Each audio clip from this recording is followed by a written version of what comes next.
వందనాలు. మన మధ్య మరి సత్య సువార్త వ్యవస్థాపకులు దేవజన్ ఫిలియయ్య గారు ఉన్నారు.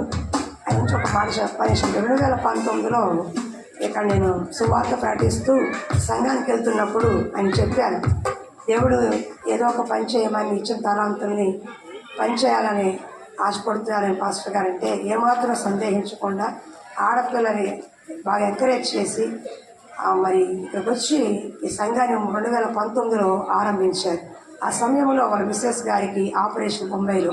కానీ నాకు మాట ఇచ్చిన ప్రకారంగా మార్నింగ్ ఫ్లైట్లో 8:30కి వచ్చి 10:30కి ఇక్కడ కార్యక్రమం అయితే 8:30కి ఫ్లైట్లో వచ్చి 10:30కి ఇక్కడ నిలబడి వాక్యం అందించి మరి అభిషేకించి ఆ రోజు వెళ్ళారు. అది నేను అప్పటికి మర్చిపోలేను. ఒక కృతజ్ఞత బాబు. ఆయన చూస్తే నాకు ఒక తండ్రి లెక్క అనిపిస్తారు. మరి మంచిగా ఫిలియయ్య గారు వస్తున్నారు, పెద్దవారు వెళ్ళండి.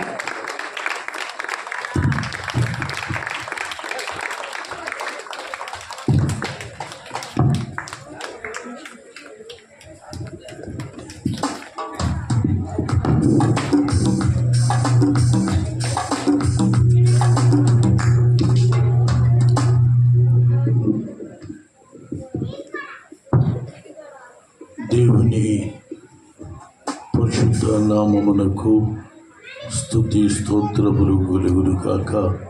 హల్లెలూయా, హల్లెలూయా. ప్రభునందు ప్రియులారా, మరి చాలా కాలాతీతమైనది. ఎవరైనా కొంచెం గట్టిగా తగ్గితే ముగించేస్తాను. నేనేమనుకోను. చక్కటి వాక్యాన్ని మనం విన్నాం దైవదాసుల ద్వారా. సువార్త పరిచర్యలో ఇది 48వ సంవత్సరం. నేను ఇన్ని సంవత్సరాలు అనేక ఆటుపోతుల్లో ఆయన పరిచయ కొరకు నిలబెట్టుకున్న దేవుడు. హల్లెలూయా. చిన్న ప్రార్థన చేస్తాను. తగ్గించిన పరిశుద్ధుడైన మా పరలోకపు తండ్రి,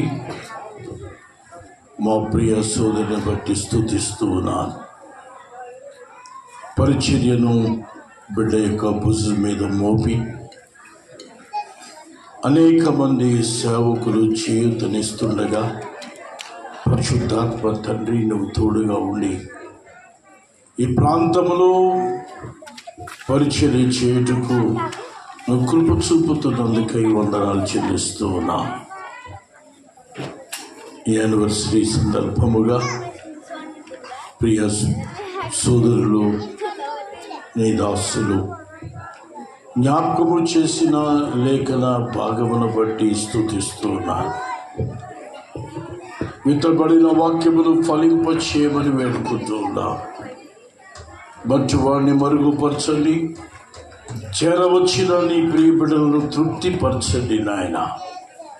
మాట్లాడువారు మీరు కనుక వందనాలు. మీరే మహిమ ఘనత ప్రభావములు పొందమని మా ప్రభువు మా రక్షకుడైన యేసు నామమున అడుగుచున్నాను తండ్రి, ఆమేన్. తగ్గించి మన దేవుడు సర్వంతర్యామి. చెప్పండి, చెప్పాలా? ఇందు గలడు అందు లేడని సంధియంపే వలదు. సర్వాంతర్యామి ఆ యేసుడే. సర్వము వ్యాపించిన వాడు అటువంటి దేవుడట ఎన్నిక లేని వారిని ఏర్పాటు చేసుకుని తన జనులుగా, తన ప్రజలుగా వారితో సహవాసము చేయడానికి, వారితో మాట్లాడడానికి, తన చేయబోతున్న కార్యములు తెలియచేయడానికి ఒక స్థలము ఏర్పాటు చేయమని ఆ దినాల్లో మోషేకు దేవుడు సెలవిచ్చున్నారు. ఆ స్థలమును గురించి, ఆ మందసమును గురించి అనేక విషయాలు దైవదాసుల ద్వారా మనం విన్నాం. మరలో ఒకసారి జ్ఞాపకం చేస్తాను. నిర్గమకాండము 25వ అధ్యాయము 8వ వచనము చదువుతారు, స్వయం చేయండి. దైవ సేవకులు ఎవరైనా నిర్గమాకాండము 25వ అధ్యాయము 8వ వచనం. అమ్మ మీరు చదివేవాడు కొంచెం ముందుకు వస్తే బాగుంటుంది కదా, లేదా మైక్ అన్నా ఇవ్వండి. చదవమ్మా. నేను వారిలో నివసించున్నట్లు వారు నాకు పరిశుద్ధ స్థలమును నిర్మింపవలెను. దేవుడు ఆజ్ఞాపిస్తున్నాడు. ఈ మందసం అనేది ఎందుకంట, తన బిడ్డలతో మాట్లాడడానికి, వారి మధ్య నివసించడానికి. అంటే మందసం ఉంటే దేవుడు మనతో ఉన్నట్టు లెక్క. ఆ మందసమును గురించి చెప్తున్నాడు. మళ్ళీ చదవమ్మా. నేను వారిలో అంటే మందసము ఎక్కడ ఉంటుందో దేవుడు అక్కడ ఉంటాడు. ఆ మందసముతో ఉన్న వారి ప్రజలలో కూడా ఉంటాడు. వారితో నివాసము చేస్తాడు. ఇదిగో నేను మనుషుల మధ్య నివాసము చేయుచున్నానని. నివాసము చేతుడు వారు నాకు పరిశుద్ధ స్థలమును దేవుడు ఉండడానికి గోడల మీద కాదు, మరొక చోట కాదు, వారిలో నేను ఉండాలంటే నా కొరకు ఒక పరిశుద్ధ స్థలమును నిర్మింపవలెను. 10వ వచనం. అప్పుడు మైక్ ఉంది కదండి, గట్టి పడుగా త్వరగా చదివితే త్వరగా వెళ్తాం. 18 నాన్న. సరే చదువు. వారు తుమ్మకర్రతో అది ఒక మందసమును. తుమ్మకర్ర గురించి ఇప్పుడు చెప్పే టైం లేదు మనకి కనుక. ఒక పరిశుద్ధ స్థలము, దాని పేరు మందసము అని పేరు పెట్టాడు. ఆ మందసములో నేను ఉంటాను, ప్రజలతో ఉంటాను, ప్రజలలో ఉంటాను, ప్రజలతో మాట్లాడుతాను. అక్కడ నుండి వారితో నేను మాట్లాడాను కనుక మీరు మందసమును నిర్మించాలి. 22 వచనం. అక్కడ పరిశుద్ధ స్థలముగా నిర్మించబడిన మందసములో నేను మిమ్మును కలుసుకొని కరుణాపీఠము నుండి శాసనములు గల మందసము నుండి అక్కడ నా సంగతులన్నీ మీకు తెలియచేస్తాను. ప్రియమైన దేవుని బిడ్డలారా, దేవుని నమ్మిన ప్రతి ఒక్కరూ జరిగింది మాత్రమే, పాస్ట్ టెన్స్ మాత్రమే తెలుసు అనుకోవద్దు. వారికి ప్రజెంట్ టెన్స్ తెలుసు, ఫ్యూచర్ టెన్స్ కూడా తెలుసు. అంటే వర్తమానము తెలుసు, భవిష్యత్తు కూడా తెలుసు. ఎందుకంటే ఆయన తెలియచేసే దేవుడు. మందసము ఎవరు కలిగి ఉంటారో, మందసము ఏక మందిరములో ఉంటుందో, మందసము ఏ ఇంటిలో ఉంటుందో, మందసము ఎవరి జీవితాల్లో ఉంటుందో వారు దిక్కులేని వారు కాదు, కానీ వారు ఏమైపోతామని బెంగ కలిగిన వారు కాదు. కానీ దేవుడు తమతో ఉన్నాడు, జరిగిన సంగతులు దేవుడు మనకు తెలియచేసేవాడు అనే గ్రహింపు కలిగినటువంటి జీవితాన్ని జీవించేవారు. ప్రియమైనటువంటి దేవుని బిడ్డలారా, ఈ తుమ్మకర్రతో చేయబడిన మందసములో ఏముంటాయంటే, హెబ్రీయులకు రాసిన పత్రిక 9వ అధ్యాయము 4వ వచనం చూడు.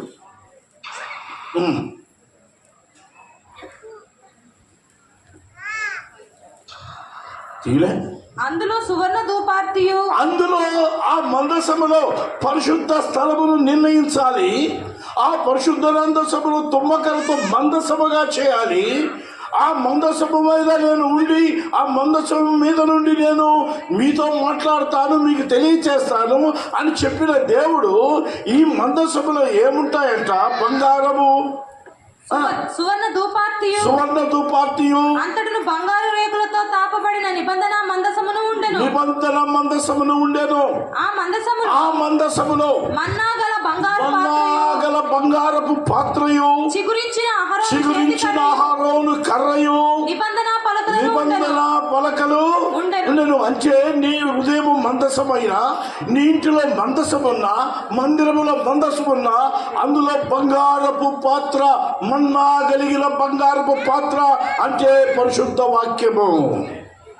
ఈ వాక్యము నీ జీవితంలో ఉంటే, ఈ వాక్యము నీ ఇంటిలో ఉంటే, ఈ వాక్యము నీ మందిరములో ఉంటే, ఈ వాక్యము నీ జీవితంలో కలిగి ఉంటే, దేవుడు నీ ప్రతి అవసరత తీర్చువాడు, దేవుడు నీ సమస్యకు సమాధానం ఇచ్చేవాడు. నా బతుకేమైపోతుందో, నా జీవితం ఏమైపోతుందో, చివరికి నేనేమైపోతానో దిగులు కలిగిన వ్యక్తిగా నువ్వు జీవించవు. ఎందుకంటే నువ్వు మందసము కలిగిన వ్యక్తివి. హల్లెలూయా. కనుక మన్నా గల బంగారపు పాత్రయు, తర్వాత చిగిరించిన అహరోను చేతి కర్ర అంటే వాగ్దానము. ప్రభువు వాగ్దానము చేసిన వాడు. బైబిల్ గ్రంథంలో వ్రాయబడిన వాగ్దానములను అనుభవించగలిగితే, నమ్మగలిగితే, ఆ వాగ్దానం మీద మనసు పెట్టగలిగితే, ఆ వాగ్దానములన్నీ కూడా మందసములో ఉన్నాయి.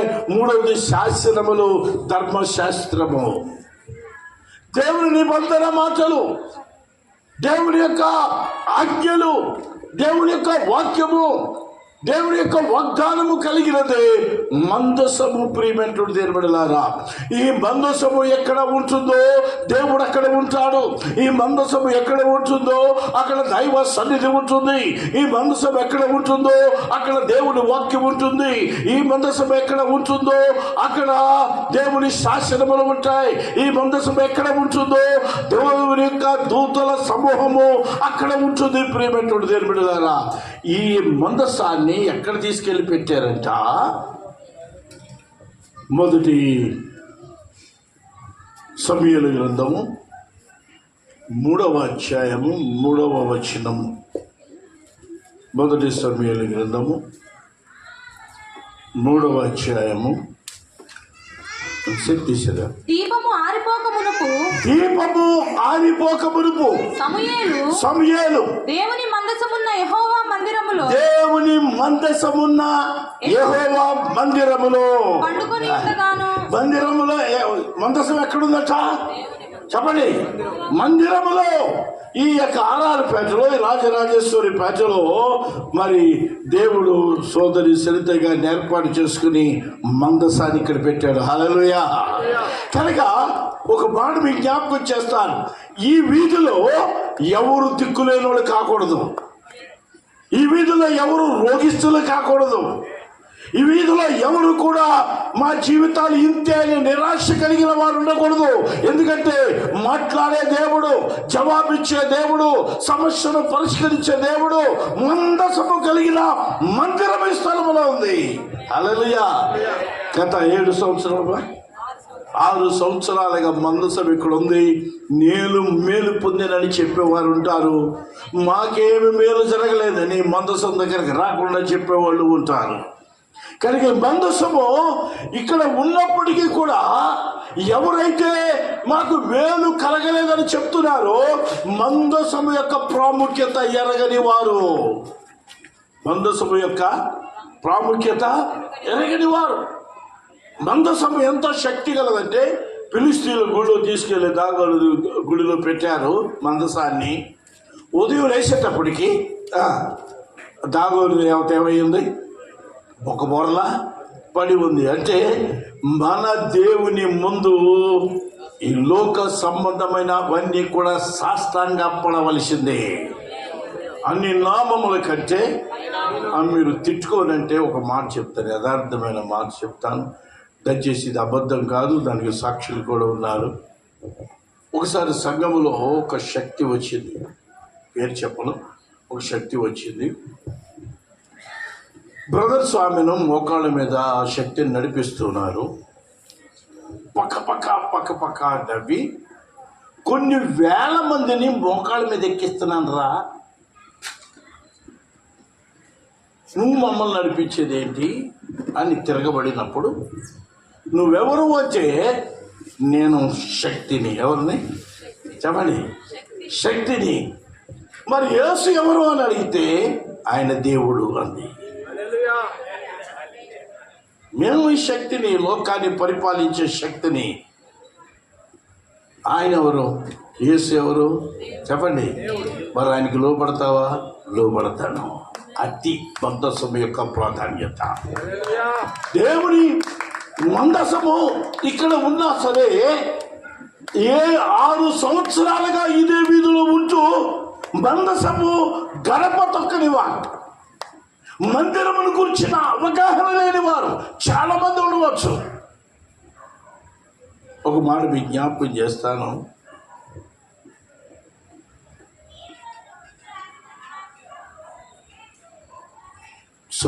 మొదటి సమూయేలు గ్రంథము 7వ అధ్యాయము 1-2 వచనాలు చదవండి. లేదు నేనే చెప్పేస్తానులేమ్మా. అభినాదాబు ఇంట 20 సంవత్సరాలు మందసం ఉంది. ఆర్ఆర్పేటలో ఈ యొక్క వీధిలో 6 సంవత్సరాలు ఉంది మందసం. అక్కడ 2 సంవత్సరాలు ఉంది, 20 సంవత్సరాలు. 20 సంవత్సరాల్లో ఏ మేలు జరగలేదు వాళ్ళకి. ఎవరు మందసం యొక్క గొప్పతనము ఎరగని జీవితము జీవిస్తున్నారు. వారి జీవితాన్ని బట్టి, వారు ఓడిపోయిన స్థితిని బట్టి అప్పుల పాలై, శ్రమల పాలై, ఇక్కట్ల పాలై, వేదన పాలై, జరిగిపోతున్న పరిస్థితులను బట్టి దుఃఖపడుతున్నారు తప్ప మందసం యొక్క ప్రాముఖ్యత ఎరగని వారుగా ఉన్నారు. అదే మందసము మొదటి దినవృత్తాంతాలు చదవదండి. మొదటి దినవృత్తాంతములు 14వ అధ్యాయము 13వ వచనములో ఓబేదేదేమో 13-14 ఇంటిలో ఉన్నప్పుడు 3 నెలలకే ఓబేదేదేమో చెప్పండి ఆశీర్వదించారు. ఒక బ్రాహ్మణుడు శ్రీరామ్ చిట్ ఫండ్, మార్గదర్శి చిట్ ఫండ్లో చీటీ వేశాడు. 3 లక్షల రూపాయలు చీటీ వేశాడు. ఆయన పాడాడు. షూరిటీసు ఆ రోజుల్లో ఇంచుమించు 15 సంవత్సరాల క్రితం సంగతి చెప్తున్నాను. 3 లక్షలకు షూరిటీ పెట్టేవాళ్ళు ఎవరు లేరు. షూరిటీ తెచ్చుకోవి క్యాష్ ఇస్తాం. అప్పటి వరకు మీరు మంత్లీ ఇన్స్టాల్మెంట్ అది కట్టవలసిందే, పాట కట్టవలసిందే. మొదటి రోజున మొదటి నెలలో అప్పు చేసి కట్టాడు, షూరిటీస్ కోసం వెతుకుతున్నాడు. 2వ నెలలో భార్య నగలు తీసుకెళ్ళి తాకట్టు పెట్టి కట్టాడు. 3వ నెలలో ఆఫీసు సొమ్ము తీసుకెళ్ళి వచ్చేస్తుంది కదా అని 4-5 నెలలు అయినా సరే ఏ మాత్రము షూరిటీస్ దొరకలేదు. అండర్ గ్రౌండ్కి వెళ్ళిపోయాడు. వాళ్ళు పోలీస్ కేసు చేశారు. పోలీసులు వెతుకుతున్నారు, కనపడితే తీసుకెళ్ళి లోపలేసేయడానికి. 9 నెలల తర్వాత గెడ్డం పెంచుకుని, బాచిపోయిన బట్టలు వేసుకుని మందిరానికి వచ్చాడు. ఆయన మందిరానికి వచ్చి, అయ్యా నా పరిస్థితి ఇది, 3 లక్షలు చీటీ వేశాను కానీ షూరిటీస్ దొరకలేదు. ఇలా జరిగింది. నా భార్య వదిలిపెట్టి వెళ్ళిపోయింది. పోలీసు వారు గాలిస్తున్నారు, ఆఫీసు వారు గాలిస్తున్నారు, తర్వాత ఇంకెవరు అప్పించిన వాళ్ళు వెతుకుతున్నారు. అండర్ గ్రౌండ్కి వెళ్ళిపోయానండి. నాకు ఒక ఆయన చెప్పాడు, యేసయ్య సన్నిధికి వెళితే దేవుడు దారి చూపుతాడని. హల్లెలూయా. ఒక చక్కని మాట అన్నాడు. అయ్యా 9 నెలలుగా మనశ్శాంతి లేకుండా బతుకుతున్నాను, మందిరానికి వచ్చాను, నా హృదయంలో నెమ్మది దొరికింది. ఇప్పుడు అని ఒక మాట అన్నాడు. అయ్యా రైతు ఎత్తదిలేని సైతాన్ని మనకని ఓ 10 నిమిషాలు ఉండొచ్చా అని అడిగాడు. ఎక్కడ? మందిరములో 10 నిమిషాలు. 5 నిమిషాలు వస్తేనే నెమ్మది దొరికితే 6 సంవత్సరాలుగా రాకుండా నీకెందుకు ఉంటుంది నెమ్మది? ప్రశ్న వేసుకో. ఎలా? ఈ సంతోషము నీకు కావలనా, ఈ సంతోషము నీకు కావలనా, ఈ సంతోషము నీకు కావలనా, నేనే యేసు నొద్దకు రమ్ము ఉన్నాయా? రావడానికి టైం ఉంది. రావడానికి ఏముంది? టైం ఉంది. ప్రియమైనటువంటి దేవుని బిడ్డలారా, దేవుడు నీ ద్వారా తన నామము మహిమ పంచుకోవాలనుకుంటున్నాడు. హల్లెలూయా. ఒకడు దొంగ అయినా, తాగుబోతైనా, తిరుగుబోతైనా, చూతకాడైనా దేవుడు కృపను బట్టి రాబో తరములో ఆడే సేవకుడు. నేనే సాక్షిని. హల్లెలూయా. నేనేమో తక్కువనే కాదండి, నేను తక్కువనే కాదు. 72 సంవత్సరాలు ఇప్పుడు వయసు, తక్కువనే కాదు. ఆ రోజుల్లో కాలేజీ చదివేటప్పుడు 72, 71, 72 చాలామంది పుట్టుండ్రు అప్పటికి. జఫ్రాని, శివాజీ, బాబులు, తంబాకు, నలమందు ఇన్ని వేసుకునేవాడిని కాలేజీలో. యేసు ప్రభుని బూతులు తింటా ఉండేవాడిని పబ్లిక్గా. ఒక పాస్టర్ గారిని చొక్కా పట్టుకున్నాను, ఒరే ఆ ఎదవ గురించి నాకు చెప్పకు. ఇప్పుడు ఏం చేస్తున్నాను? 48 సంవత్సరాలుగా యేసే చెప్పండి. నేను మారు మనసు పొందిన తర్వాత మా ఊరు వెళ్ళి మా తాతగారు పాస్టర్ గారు, తాత నేను సంఘములో సాక్ష్యం చెప్తానన్నా. తప్పనండి అండి, తప్పనన్నా పోయి ఎంతమ్మా పాటలు అన్నాడు. అంటే ఎంత గొప్ప సాక్ష్యం ఉంది. మందసం యొక్క అనుభవం లేకుండా అనేక సంవత్సరాలు వ్యతిరేకంగా జీవించాను. పిలిపెట్టుడు దేని బిడ్డలారా, ఎందుకు నష్టపోతున్నా? ఎందుకు జీవితంలో నెమ్మది లేదు? అప్పుల పాలయ్యో, శ్రమల పాలయ్యో, రోగాల పాలయ్యో, ఇక్కట్ల పాలయ్యో, ఎదురుగుండా మనసు పెట్టుకుని ఒక్క వచ్చిన చదువుమా. మొదటి దినవృత్తాంత గ్రంథములు 15వ అధ్యాయము 13వ వచనం చదువు. ఇంతకు ముందు మీరు ఇశ్రాయేలీయుల దేవుడైన యెహోవా మందసమును మోయక యుండుట చేతను ఏం చేయలేదు? మీరు మోయక యుండుట చేతను మోయాలి. దేవుని మందసము భుజం మీద ఎత్తుకోవాలి, భారం ఎత్తుకోవాలి, దేవుని పరిచర్య చేయాలి, దేవుని కొరకు జీవితం. ఒక మాట చెప్తాను, అనేక ప్రాంతాల్లో ఈ 48 సంవత్సరాల్లో పల్లెటూరు వెళ్ళినప్పుడు ఆ పల్లెటూరులో ఆ ఊరు బయట పెద్ద చెట్టు ఉంటుంది. ఆ చెట్టు పక్కన, చెట్టు దగ్గర ఒక చిన్న గుడి ఉంటుంది. నేను ఫస్ట్ టైం అడిగాను, ఏంటన్నా ఏంటి చిన్న గుడి ఉంది ఏంటి అని అడిగితే, మా గ్రామ దేవత అండి, ఈమెం జరుగుతుంది చెప్పండి, మా గ్రామాన్ని కాపాడుతుంది. వెరీ గుడ్, మంచిది, చాలా సమయం నమ్మకం గొప్పదయ్యా, మంచిది. కానీ మీ ఊర్లో మందిరం ఉంది కదా, అక్కడికే కదా నేను స్పీకర్కి వచ్చాను. ఆ మందిరము వీళ్ళని కాపాడుతుంది, ఒప్పుకుంటాను నేను మీ నమ్మకాన్ని చొప్పున. ఆ మందిరము చచ్చిన నిన్ను బ్రతికిస్తుంది. శాంతిని, సమాధానమును, సంతోషమును ఇస్తుంది. ఎందుకంటే అక్కడ నీ కొరకు చేతులెత్తి ఏం చేస్తుంటారు? ప్రార్థన చేస్తూ ఉంటారు. అందుకనే దేవుని మందిరము ఏ స్థలములో ఉంటుందో, మందసము ఏ స్థలములో ఉంటుందో, ఆ మందసమును గూర్చిన అవగాహన కలిగి ఉండాలని మనం చేస్తున్నాను. మన చదువుమా. ఇంతకు ముందు మీరు ఇశ్రాయేలీయుల దేవుడైన యెహోవా మందసమును మోయక యుండుట చేతను మనము మన దేవుడైన యెహోవా యొద్ద విధిని బట్టి విచారణ చేయకుండుట చేతను ఆయన మనను నాశనము కలుగజేసెను.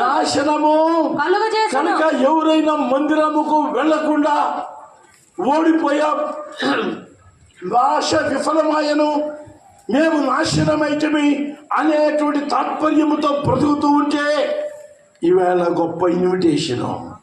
మందిరములోనికి మంచిది నాన్న.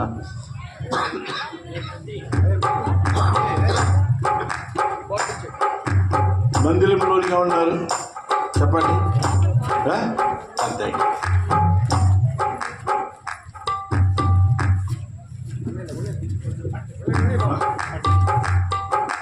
మేరక్క గారు చక్కటి పాట రాశారు. అందరి ఒక వ్యక్తి సంపాదించిన వాడు అప్పుల పాలైపోతుంటే, ఒక వ్యక్తి దేవుని ఎంతకు రాకుండా వాడి జీవితం నాశనం అయిపోతుంటే ఏమా మేరక్క గారు చక్కగా రాశారు పాట. వర్ధిల్లెదమో మన దేవుని మందిరమందు నాటబడిన వారని. కంకూరు ప్రాంతంలో మన చర్చ్ ఉంది. అక్కడ రిలీజ్ కులానికి చెందినటువంటి అమ్మాయి, రిలీజ్ తెగకు చాలా నీరసంగా ఉంటుంది. ప్రియా పచ్చడిలో దాంట్లో పనిచేస్తూ ఉంటుంది. చాలా నీరసంగా ఉంది.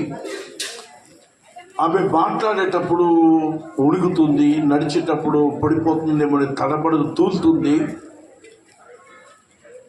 ఒకసారి దేవుని వాక్యము, దైవదాసుడు అక్కడ వాక్య పరిచయం చేస్తూ, మందిరము నీకుండగా నీకు దిగులెందుకు అని ప్రసంగం చేశాయట. ఆ రోజు తీర్మానం చేసుకుంది, తన డ్యూటీకి వెళ్ళే ముందు మందిరానికి వెళ్ళడం, చిన్న ప్రార్థన చేసుకోవడం, మళ్ళీ డ్యూటీ నుండి దిగి ఇంటికి వెళ్ళిపెట్టేటప్పుడు మందిరానికి వెళ్ళడం, చిన్న ప్రార్థన చేసుకోవడం. ఇటీవల ఆమె ఇచ్చిన సాక్ష్యం ఏంటంటే, ప్రతి దినము నేను మందిరములకు వెళ్ళడం ప్రారంభించిన నుండి నా నీరసం పోయిందండి, నా తూరుడు పోయిందండి. రోగం ఉంది కానీ నేను నవ్వగలుగుతున్నాను, సంతోషంగా ఉండగలుగుతున్నాను, నలుగురి మధ్య నడవగలుగుతున్నాను. హల్లెలూయా. 6 సంవత్సరాలుగా ఉంది ఇక్కడ మందిరము. బాధలతో నలిగిపోతున్నా, నా బతుకు నాశనం అయిపోను, ఏదో నీయో గుయ్యో అనుకుంటావు తప్ప ఒక అడిగేయచ్చు కదా. అక్కడికి వెళ్తే కదా తెలిసేది పిలిమెట్టుడు దేని బిడ్డలారా. నువ్వు వెళితే దేవుని కార్యం చూస్తావు. నా ఎంతకు వచ్చు వారిని చెప్పండి ఎంత మాత్రము. కనుక వెళ్ళకపోవడం ద్వారా ప్రభువా నా పరిస్థితి ఏంటి, నా జీవితం ఏంటి అని ఆయనకు మనవి చేయకపోవడం వల్ల, ఆయన సన్నిధిలో విచారణ చేయకపోవడం వల్ల ఏం చేశాడు దేవుడు? ఏం కలిగజేశాను? నాశనము కలిగజేశాను. కావున ఇప్పుడు మీరును మధ్యలో గ్యాప్లు ఎందుకమ్మా? కావున ఇప్పుడు మీరును మీ వారును మిమ్మును మీరు ప్రతిష్ఠించుకొని, వీధిలో ఉన్న వారులారా, మీరు ఏ కులము ఏ గోత్రము మతం మార్చుకోవడం లేదు అని చెప్పడం లేదు. ఇట్లా నేను గుడ్డు మీద చేసుకుంటాను. నా ఎస్ఎస్సీ రిజిస్టర్లో క్యాస్ట్ ఇల్లు ఉంటుంది. క్యాస్ట్ లేదు నాకు. ఆది ఆంధ్ర క్రిస్టియన్ కాదు, ఇంకేం కాదు, ఓసి క్రిస్టియన్ అని ఉంటుంది అంతే. మా మాస్టర్ ఆ రోజుల్లో అడిగాడు, ఏం చెప్పనాయా, కౌంటర్ నుంచి వచ్చాం, సాయి పద్మశాలి నుంచి వచ్చాం, తర్వాత బ్రాహ్మిన్స్ నుంచి వచ్చాం, ఎవరి క్యాస్ట్ చెప్పండి అని నేను అడిగాను.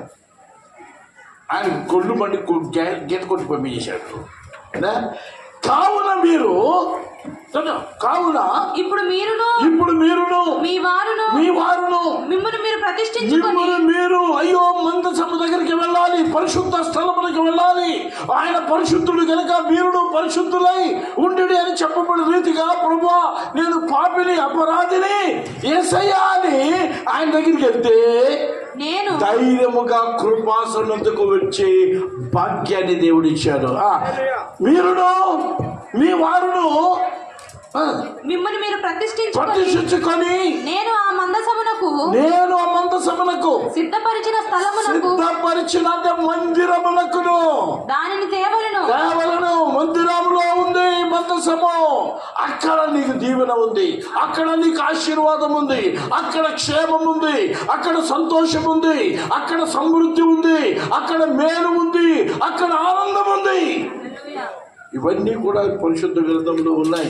కీర్తనలు 26, 3, 36, 8, 65, 4,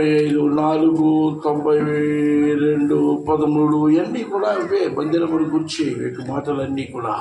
కనుక ప్రోపేట మనవి చేస్తున్నాను, మందిరములోనికి ఎవరైతే రావడానికి ఇష్టపడతారో, వాక్యము దగ్గరికి ఎవరైతే రావడానికి ఇష్టపడతారో వారి జీవితాల్లో మార్పు ఒక మాట చెప్పి ముగించేస్తాను నేను.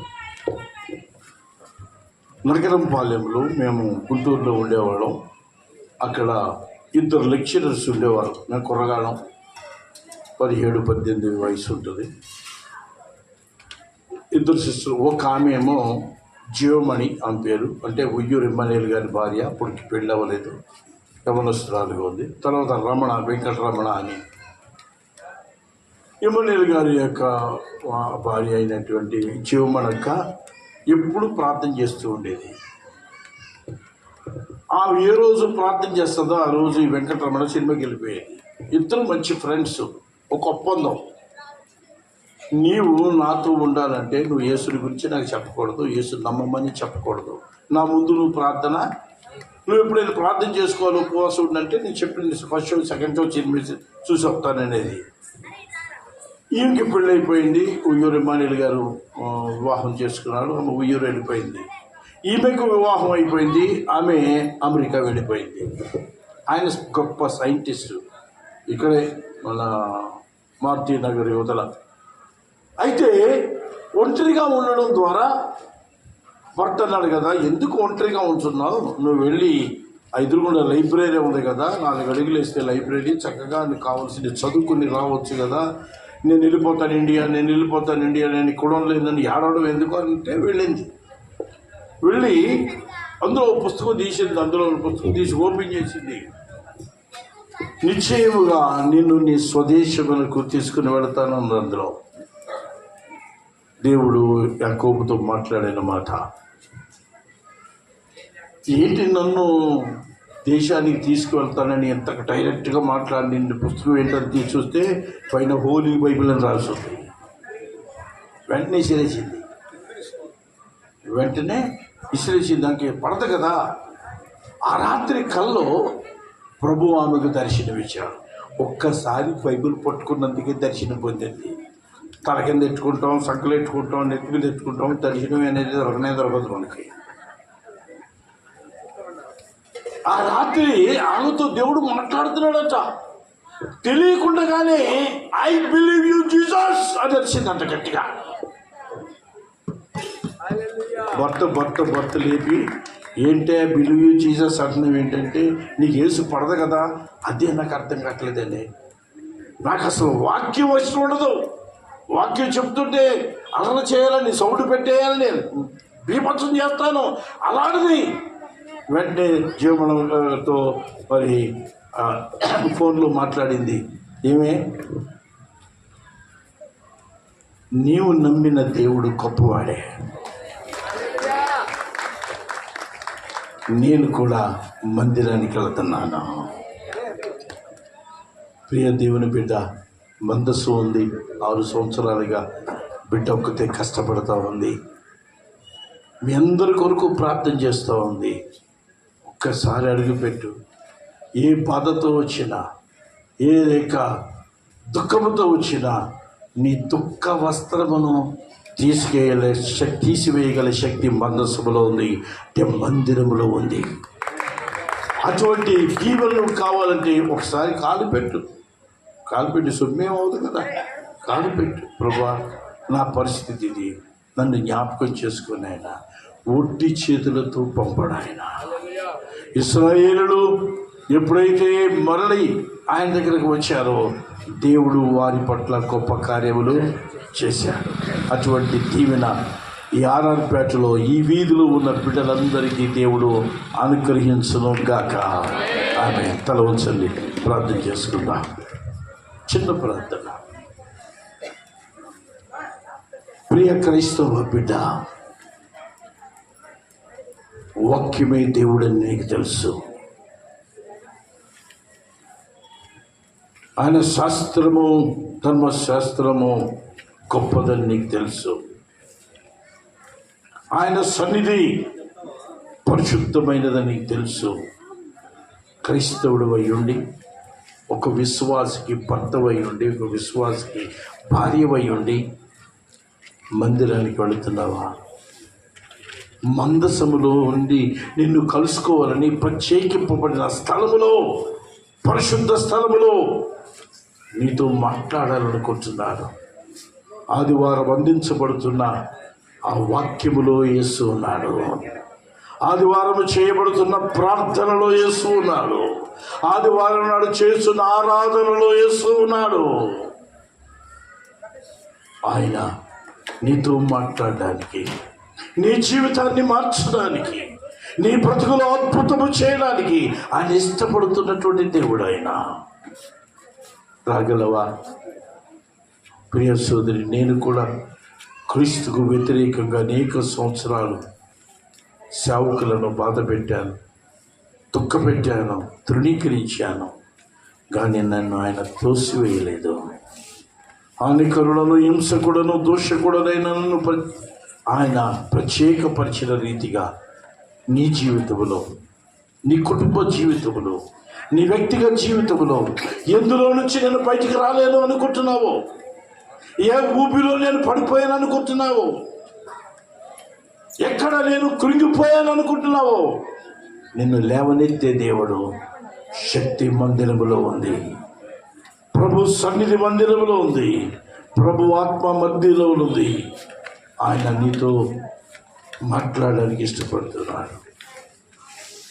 నీ జీవితాన్ని మార్చడానికి ఇష్టపడుతున్నాడు. సోదరుడా, యథార్థ హృదయంతో ఒక్కసారి నీ మందిరంలో అడుగుపెట్టు. ప్రభువా, నేను పాపినయ్యా, నాకు యోగ్యత లేదు నాయన, నేను యొక్క వ్యసనములో బానిసగా ఉన్నాను నాయన. అయినా నీ సన్నిధికి వచ్చాను విడుదల కోసం, నెమ్మది కోసం, సంతోషం కోసం. నా బిడ్డల్లో మార్పు లేదు నాయన, నా భర్తలో మార్పు లేదు నాయన, నా శరీరంలో ఆరోగ్యం లేదు నాయన, కృంగిపోయాను నాయన. ఒకప్పుడు గంభీరముగా ఎంతో ఉన్నతమైన స్థితిలో జీవించిన నేను ఈనాడు దిగజారిపోయాను నాయన, బీదరికంలో నలిగిపోతున్నాను నాయన. నానేవారెవరు లేరు ప్రభువా, ఆదరించువాడవు నీవే, కృప చూపువాడవు నీవే అని వస్తే తప్పక నీ పట్ల మేలు చేస్తాడు. పరిశుద్ధుడైన మా తండ్రి, దయగలిగిన మా రక్షక, నీ పాదములకు వేలాది స్తుతులు, స్తోత్రములు, వందనములు చెల్లిస్తున్నాము నాయన. మంచి వారైన మమ్మల్ని ప్రేమించి నా తండ్రి నాయన, నీ కృపలో మమ్మల్ని జ్ఞాపకం చేసుకుంటున్న నీ అనాది సంకల్పను బట్టి వందనాలు నాయన. ఈ చిన్న మందులో ఎవరిని నువ్వు దృష్టిస్తున్నావో, ఈ చిన్న మందులో ఏ కుటుంబాన్ని నువ్వు కోరుకుంటున్నావో, ఎవరిని కరుణింపు ఆశపడుతున్నావో, నీ ఎందుకు వచ్చే మనసు నాయన వారిని ఆకర్షించమని నాయన, నా తండ్రి చేత ఆకర్షించబడిన వారే నా యొద్దకు వస్తారని చెప్పబడిన రీతిగా ఎవరిని ఈ విధిలో, ఎవరిని, ఏ కుటుంబాన్ని, ఏ సోదరుని, ఏ సోదరుని, ఏ తల్లిని, ఏ తండ్రిని నువ్వు ఆకర్షించబోతున్నావో, మందసము 6 సంవత్సరాలుగా ఇక్కడ ఉంటుండగా ఆయన ఆ యొక్క శక్తిని వారు అనుభవించి ఆనందించి నిన్ను కనపరిచే భాగ్యము దయచేసి భయపొందమని ఇంకా నీ సోదరిని నీ భారముతో నింపి నాయన, నీ శక్తితో నింపి, నీ పరిశుద్ధాత్మ నడిపింపులను అనుగ్రహించి దీవించి మహిమ పొందమని నీ కృపాసాలకు చేరవచ్చిన మమ్మల్ని అందరినీ అప్పగించుకుంటూ మా ప్రభువు మా రక్షకుడైన యేసు నామమును అడిగి వేడుచున్నాను తండ్రి, ఆమేన్.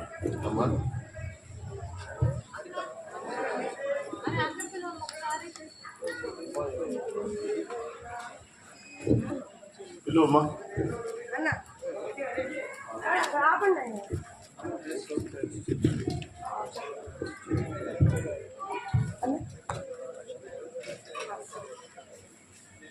స్తోత్రం. సమయం లేట్ అయింది సార్, క్షమించండి. రాత్రి ప్రార్థన అబ్రాహ్మణ చేస్తారు. అనంతరం ప్రేమ మీద మీకోసం ఏర్పాటు చేయబడింది. దయచేసి పురుషులు ఇటువైపు బఫే చేస్తారు, లేడీస్ ఇటువైపు పెట్టాము. సేవకులు మాత్రం లోపల ఏర్పాటు చేసాం. దయచేసి తప్పుగా అనుకోకండి. మిగతా అందరు కూడా ఫోన్ చేసి వెళ్ళాల్సిందిగా ప్రేమ పని బాగా చేస్తుంది. ఎప్పుడు నా సౌండ్ బాగుండదు, వాళ్ళు ఏదో టెన్షన్ అనిపిస్తుంది. హల్లెలూయా, హల్లెలూయా. రాన్న షార్ట్ కట్లో ఆఖరి ప్రార్థన చేసుకుందాం. లేచి నిలబడితే ఇప్పుడు కూర్చుని కాళ్ళు పట్టేసి ఉన్న వాళ్ళకి అసలు లేచి నిలబడితే ఫ్రీగా ఉంటుంది. ప్రార్థన చేసుకుందాం. దయచేసి అందరూ